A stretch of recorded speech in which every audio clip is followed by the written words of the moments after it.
For the benefit of anyone under the age of 40, Asteroids is a classic shoot-'em-up arcade game released way back in 1979 by Lyle Rains and Ed Logg, working for Atari.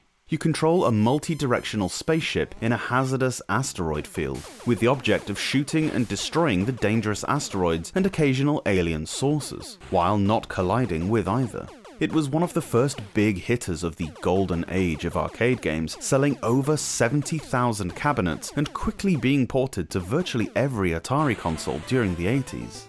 When the Code Monkeys took on the task of porting it to the Game Boy in 1992, they were pretty savvy in their approach.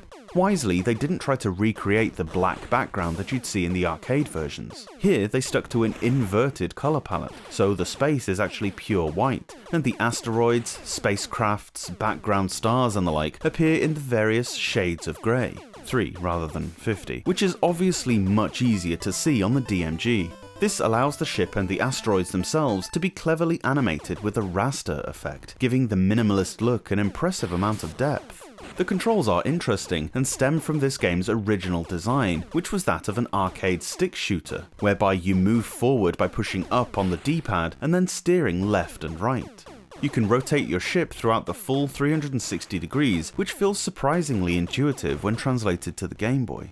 There were alternate ways it could have been done, but I think sticking to the arcade feel was the right choice.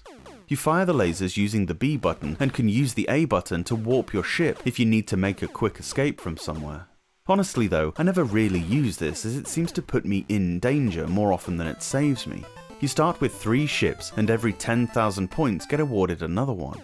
Each wave increases in difficulty, and later on, enemy ships also appear on screen. These are not immune to the asteroids and frequently can be damaged by them. The Code Monkeys have a really good track record when porting these arcade classics to the Game Boy. You just need to look at Space Invaders, Missile Command, Centipede and more to see what I mean. They were an intriguing little company actually, not developing their own games very often but specialising in ports. They were responsible for the surprisingly successful Game Boy versions of Turrican and Road Rash, to name but 2. They were, at the time of their closure in 2010, one of the longest surviving British game developers. There's not a whole lot else to say about Asteroids on the Game Boy. It's an incredibly faithful port that uses its host system perfectly. There's no real ending to the game as such, as was often the case back then. It's simply a case of surviving as long as you can. A few years down the line, it was actually released alongside another classic called Missile Command, and it's the exact same piece of code, so if you're not a completionist, I'd probably just go for that one.